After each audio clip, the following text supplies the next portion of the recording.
প্ৰতিবাদটো কৰিব লাগিব। বিজেপি চৰকাৰ যেতিয়াৰ পৰা ভাৰতবৰ্ষত তথা অসমত তেওঁলোকে ক্ষমতা দখল কৰিছে, ক্ষমতা দখল কৰাৰ পিছতে ভাৰতবৰ্ষৰ যে মুছলমানসকল তেওঁলোকক মুছলমান বুলি ভবা নাই, তেওঁলোকক এটা পনীয়া সামগ্ৰী বুলি ভাবি আছে। আচলতে অসমত যে কি চৰকাৰ চলিছে এইটো ধৰিব পৰা নাই। হিটলাৰটো নাই, কিন্তু হিটলাৰী শাসন চলিছে, জংগৰ ৰাজ চলিছে।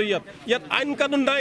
এতিয়া হিমন্ত বিশ্ব শৰ্মাৰ দাদাগিৰিহে চলি আছে। ইয়াত ক্ষমতাৰ বলত মুছলমানসকলক 24 ঘণ্টাই কেনেকৈ হাৰাশাস্তি কৰি থাকিব। আমিও কওঁ কোনো বিদেশী, বাংলাদেশী, পাকিস্তানী কোনো থাকিব নালাগে, কিন্তু এইটো নিয়ম নহয় যে ৰাতি 12 বজাত গৈ কাৰোবাক হেণ্ডকাফ লগাই তুলি আনিব। কোনটো আইনত আছে যে প্ৰমাণ নকৰাকৈ এজন মানুহৰ গাত হাত কৰি লগাব? আমি যিসকল আৰক্ষীয়ে ৰাতি 12 বজাত গৈ হেণ্ডকাফ লগাইছে তেওঁলোকৰ বিৰুদ্ধে আমি উচ্চ ন্যায়ালয়ৰ দ্বাৰস্থ হ'ম। প্ৰয়োজনত আমি উচ্চতম ন্যায়ালয়ৰ দ্বাৰস্থ হ'বলৈ আমি বাধ্য হ'ম। মহামান্য বিচাৰকেহে বিচাৰ কৰিব, আৰু কি কোন বিচাৰ কৰিবলৈ? কোনেও নহয়। গতিকে ইয়াৰ বিৰুদ্ধে তীব্ৰ গণতান্ত্ৰিক আন্দোলন হ'ব। মানুহক যদি হাৰাশাস্তি কৰে মানুহ ৰাজপথত আহিবই, আৰু ইয়াতকৈ প্ৰবল গণতান্ত্ৰিক আন্দোলন গঢ়ি তোলা হ'ব। মুছলমানসকল কি ভাৰতৰ মানুহ নহয় নেকি? হিমন্ত বিশ্ব শৰ্মাৰ যিমান অধিকাৰ আছে, প্ৰধানমন্ত্ৰী নৰেন্দ্ৰ মোদী ডাঙৰীয়াৰ যিমান অধিকাৰ আছে, ভাৰতবৰ্ষৰ প্ৰতিটো জাতি জনগোষ্ঠীৰ লোকৰ লগতে মুছলমানসকলৰ অধিকাৰ আছে। আমাৰ ৰাজনৈতিক অধিকাৰ তেওঁলোকে কাঢ়ি ল'ব বিচাৰিছে। তেওঁলোকৰ ক্ষমতাৰ দখল কৰাৰ কাৰণে আমাক সাম্প্ৰদায়িক ৰাজনীতিত তেওঁলোকে চক্ৰবেহুত পেলাই আজি ৱাকফৰ সম্পত্তি ল'ব বিচাৰিছে, কাইলৈ মুছলমানক অত্যাচাৰ জেলত ভৰাব বিচাৰিছে, পৰহি দিনা আৰু এটা কিবা কৰিব, তাৰ পিছদিনা আৰু এটা কিবা কৰিব। এই জাতিটোক কেনেকৈ নিশেষ কৰিব পাৰি, বৰবাদ কৰিব পাৰি, তাৰ কাৰণে এই চৰকাৰখনে চক্ৰান্ত চলাইছে। গতিকে মই আপোনালোকৰ জৰিয়তে এটাই অনুৰোধ জনাওঁ যে আমাক মানুহ হিচাপে জীয়াই থাকিব দিয়ক। আমিও সংবিধানৰ নীতিৰ আধাৰত আমিও জীয়াই থাকিব বিচাৰোঁ। আমাক পনীয়া সামগ্ৰী বুলি ভাবি খালি নিৰ্বাচনৰ আগত ব্যৱহাৰ নকৰিব। আৰু যদি আমাক সঁচাকৈ বেয়া বুলি ভাবিছে আমাক গুলিয়াই মাৰক না, আমি বুকু পাতি দিম, আমাক গুলিয়াই মাৰক। আপোনালোকে নিশ্চয়কৈ জানে যে কেইবাদিন ধৰি বাংলাদেশী ধৰাৰ নামত অসম চৰকাৰে তেওঁলোকৰ গৃহ বিভাগৰ জৰিয়তে তেওঁলোকে বাংলাদেশীৰ নামত বিভিন্ন মানুহক তেওঁলোকে হাৰাশাস্তি কৰি আহিছে। বিভিন্ন বৈধ নথিপত্ৰ থকাৰ পিছতো সেইসকল মানুহক বাংলাদেশী বুলি কৰায়ত্ব কৰি তেওঁলোকক জেল হাজতলৈ প্ৰেৰণ কৰা আপোনালোকে নিশ্চয়কৈ দৃষ্টিগোচৰ হৈছে।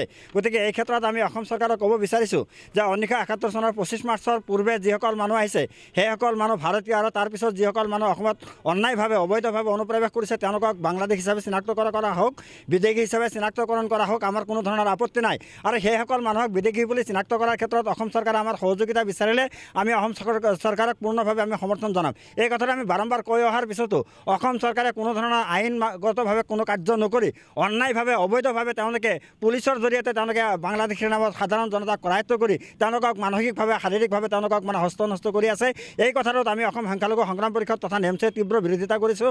আমি অসম চৰকাৰক কৈছোঁ যিহেতু আইনী ব্যৱস্থা এটা আছে যে তেওঁলোকে ট্ৰাইব্যুনেল কোৰ্টৰ জৰিয়তে কোনো মানুহ যদি বাংলাদেশী হয় বা বিদেশী বুলি যদি সন্দেহ হয় সেইজন মানুহক ট্ৰাইব্যুনেল কোৰ্টৰ জৰিয়তে তেওঁক চিনাক্ত কৰি তেওঁক বাংলাদেশলৈ তেওঁক পঠিয়াই দিয়ক, আমাৰ কোনো আপত্তি নাই। এই কথাত আমি সহযোগ কৰিম। কিন্তু তাকে নকৰি তেওঁলোকে অন্যায়ভাৱে ৰাতিৰ অন্ধকাৰত তেওঁলোকে মানুহক উঠাই আনি তেওঁলোকে অত্যাচাৰ কৰিব, এই কথাটো আমি কোনো বাধ্যই মানি নলওঁ। সম্পূৰ্ণৰূপে হিমন্ত বিশ্ব শৰ্মা চৰকাৰে ৰাজনৈতিকভাৱে এই কথাটো তেওঁলোকে কাম কাজবিলাক আৰম্ভ কৰিছে। গতিকে ৰাজনৈতিক ষড়যন্ত্ৰ বন্ধ কৰি ন্যায় ব্যৱস্থাৰ প্ৰতি অসম চৰকাৰ তথা ভাৰতৰ মানুহে নাগৰিকে আস্থা প্ৰকাশ কৰি ন্যায় ব্যৱস্থাৰ মাধ্যমেদি যদি কোনোবা বাংলাদেশী আছে, বিদেশী আছে, সি হিন্দুৱে হওক বা মুছলমানেই হওক, তেওঁক যদি প্ৰত্যাৱৰ্তন কৰে তেনেহ'লে আমাৰ কোনো ক'বলগীয়া নাই।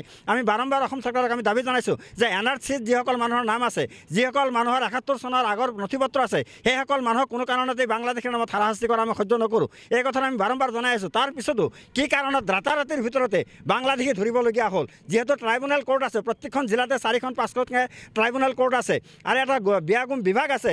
গতিকে সেই বিভাগে তদন্ত কৰি সেই মানুহসকলক যদি বাংলাদেশী হয় তেওঁলোকক চিনাক্ত কৰি তেওঁলোকক বাংলাদেশলৈ পঠিয়াই দিয়ক। আমি বাৰম্বাৰ কৈ আছোঁ।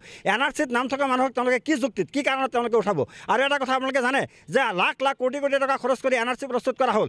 NRC প্ৰস্তুত কৰাৰ পিছত সেই NRCৰ কাৰ্ড আজি পৰ্যন্ত কোনো নাগৰিকক যোগান ধৰা নাই। এইটো হৈছে অসম চৰকাৰ তথা কেন্দ্ৰীয় চৰকাৰৰ সম্পূৰ্ণৰূপে ব্যৰ্থতা।